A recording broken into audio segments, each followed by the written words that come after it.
तो ये इनकी कोशिश है। इनको ये लगता था कि उनको जेल में डाल देंगे करके तो ये पार्टी टूट जाएगी, वो कुछ हो नहीं पा रहा। नरेंद्र मोदी जी ज़्यादा पावरफुल है क्या केजरीवाल? गठबंधन में आपको लगता क्या है कि कौन होगा प्राइम मिनिस्टर?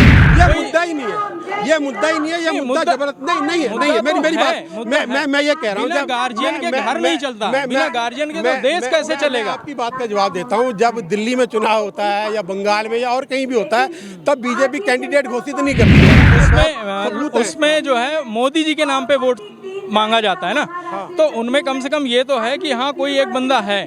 गठबंधन में ऐसा कौन सा बंदा है जो संभाल सकता है? नहीं, मैं गठबंधन में तो भैया सारे चोर आएंगे। राहुल गांधी है, राहुल गांधी चोर है। लालू प्रसाद यादव वो चोर है। नीतीश कुमार वो दल बदलू है। वो एक सरकार का नहीं हुआ, वो 10 का क्या घंटा होगा। केजरीवाल जी अंदर चलेगा। नमस्कार, मैं हूं अजय सिंह और आप देख रहे हैं देश मोर्चा न्यूज़। आज दिल्ली के सीपी में भारतीय जनता पार्टी दिल्ली प्रदेश की तरफ से आम आदमी पार्टी का जो शीश महल है, जो अरविंद केजरीवाल जी का जो शीश महल है, उसको यहाँ पर दिखाया गया है जनता के लिए कि आखिर किस तरीके से बना हुआ है। बाकायदे यहाँ पर आप देख सकते हैं स्विमिंग पूल है और पूरा ये बालकनी है और पूरा ये सारा दिखाया गया है, जिसकी कीमत जो है यहाँ पे लिखी हुई है कि 52 करोड़ रुपए वाला केजरीवाल का भ्रष्टाचार का राजमहल। इसको आप यहाँ पे देख सकते हैं, जो बाकायदे भारतीय जनता पार्टी दिल्ली प्रदेश की तरफ से ये पोस्टर लगाए गए हैं। आप यहाँ पर देख सकते हैं कि दीवार की जो कीमत है वो 4 करोड़ रुपए है। कमोड की कीमत है जो 5 लाख रुपए है। टीवी जो वहाँ पे लगा हुआ उसकी कीमत 10 लाख रुपए है। और मार्बल है वहाँ पे जो जिसकी कीमत 6 करोड़ रुपए है। इंटीरियर और जिसकी कीमत 11.3 करोड़ रुपए। और आपको बता दें कि पर्दे जो है वहाँ पे 1 करोड़ के लगाए गए हैं, जिसकी जो है यहाँ पे सारी डिटेल्स भारतीय जनता पार्टी दिल्ली प्रदेश की तरफ से सारी चीज़ें दिखाई गई हैं। और यहाँ पे कुछ लोग भी हैं, उनसे जानने की कोशिश करेंगे कि वो लोग कहाँ से आए हैं और इस बार किसको चुनते हैं। क्या नाम हुआ सर आपका? प्रभाकर पोखरियाल। कहाँ से? दिल्ली से ही? दिल्ली मालवीय नगर से। तो ये जैसे दिल्ली बीजेपी वालों ने ये लगाया है, आप इससे कितना सहमत हैं? बीजेपी से तो कभी सहमत रह ही नहीं सकते। कभी उन्होंने सहमत, बीजेपी ने आज तक जो बोला है वो आज तक तो कभी सच हुआ नहीं करके। अच्छा, तो आपके हिसाब से मतलब ये गलत लगा हुआ है? बिल्कुल तथाकथित है। ठीक है, केजरीवाल विरोधी हो सकते हैं, मैं भी केजरीवाल का समर्थक नहीं हूँ, लेकिन मैं एक बात जानता हूँ, क्योंकि ये सारी बौखलाहट जो दिख रही है, ये जो सारा कुछ ये सजाया गया हुआ है तथाकथित, ये इसलिए सजाया गया है कि जनता का ये मुद्दा ही नहीं है। जनता का मुद्दा है रोजगार, हेल्थ, एजुकेशन। तो ये इनकी कोशिश है। इनको ये लगता था कि उनको जेल में डाल देंगे करके तो ये पार्टी टूट जाएगी, वो कुछ हो नहीं पा रहा है करके। तो ऐसे मुद्दे थोड़ी देर के लिए इंटरटेनमेंट के लिए ठीक हैं और मीडिया को भी टास्क मिलता है। मैं फिर बोलूं कि मैंने 2 बार मोदी का वोट दिया है और तीसरी बार भी अभी मैं सोचूंगा।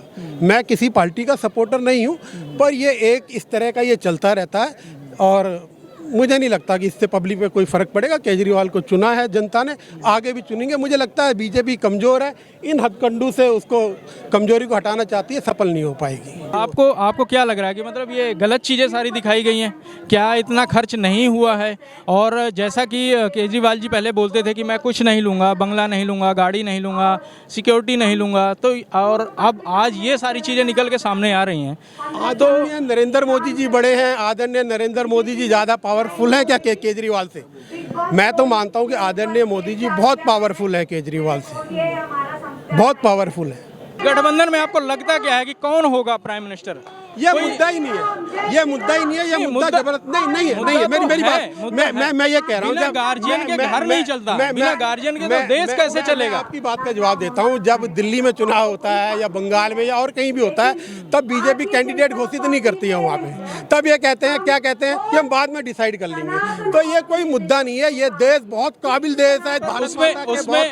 उसमें जो है मोदी जी के नाम पे वोट मांगा जाता है ना, तो उनमें कम से कम ये तो है कि हाँ कोई एक बंदा है। गठबंधन में ऐसा कौन सा बंदा है जो देश को संभाल सकता है? नहीं, मैं गठबंधन में तो भैया सारे चोर आएंगे। ये राहुल गांधी देख लो, राहुल गांधी देख लो, राहुल गांधी चोर निकल गया। मैं ये कहता हूँ कि राहुल गांधी देख लो, मैं बता रहा हूँ आपको, राहुल गांधी है ना भैया, राहुल गांधी है, राहुल गांधी चोर है। लालू प्रसाद यादव वो चोर है। नीतीश कुमार वो दल बदलू है। वो एक सरकार का नहीं हुआ, वो 10 का क्या घंटा होगा। केजरीवाल जी अंदर चले गए, अब सिर्फ 2 ही बंदा रह गया है, एक स्मृति और एक रह गया है गोपाल राय।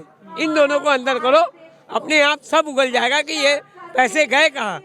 ये जो दारू जो बांटा है इनने, एक पे एक जो फ्री किया था, मैं भी ड्रिंक करता हूँ, मैं भी ड्रिंक करता हूँ, ऐसी बात नहीं है। मैं साथ पीके मूवी में काम कर रखा हूँ, बेगर्स का सीन कर रखा हूँ मैं डेली अखबार पढ़ता हूँ, डेली न्यूज़ देखता हूँ, किसी का मोबाइल दोस्त यार के साथ मैं भी देखता हूँ। आप ये बताओ, एक पे एक जो दारू जो आपने फ्री किया था, वो दारू आई कहाँ से? वो दारू आई कहाँ से? जितने भी जो लॉकडाउन में जो दारू जो रुका हुआ दारू था, सरकार ने, केंद्र सरकार ने बोला ये दारू को तुम सब पलट दो, सब खाली कर दो, पूरा ठेका खाली कर दो, हम न्यू ब्रांड की दारू देंगे वो चलाना। इनने क्या किया, उस पैसे को हजम कर गए, इन लोगों ने ढकार मार गए। इन लोगों ने सोचा कोई बात नहीं, लॉकडाउन का दारू बचा हुआ है, वो पब्लिक के सामने शो कर देंगे, एक पे एक फ्री कर देंगे। अच्छा देखिए, जहाँ ये दारू खुद पीते थे, लेकिन ये भी कह रहे हैं कि गलत कर रहे थे, मतलब आपको एक में एक फ्री मिल रही थी, लेकिन अंतरात्मा आपकी बोल रही थी कि गलत हो रहा है। ये गलत हो ही रहा है सर मैं भी पढ़ा लिखा हूँ, मैं BA ग्रेजुएशन हूँ, मैं भीख मांगता हूँ, मुझे विकलांग की तरफ से 2500 रुपये महीना मिलता है, 4 महीने में 10,000 मिलते हैं, ठीक है। ये हमारे लिए क्या किया, हम विकलांगों के लिए कुछ नहीं किया इनने क्या किया, महिलाओं को बस फ्री कर दिया, हाँ? अभी हाल ही फिलहाल में 1000 रुपये महीना जो ये लागू किया महिलाओं के ऊपर, वो कहाँ से आया? पहले तो बोलते थे मैं ऐसा कुछ VIP लूंगा ही नहीं, VVIP कल्चर मैं कुछ लूंगा ही नहीं। ये कहाँ से? हमारे माननीय प्रधानमंत्री नरेंद्र मोदी जी, उन लोग उनका कभी ऐसा आया, कभी रिकॉर्ड आया? जब से मोदी सरकार आई है, जब से कहीं धमाका होते हुए सुना है आपने? नहीं तो पहले कांग्रेस के राज में देख लो, वहाँ बम फट रहा है, वहाँ आदमी मर गए, वहाँ ट्रेन लूट लिया, होता था ना पहले, अब तो नहीं होता।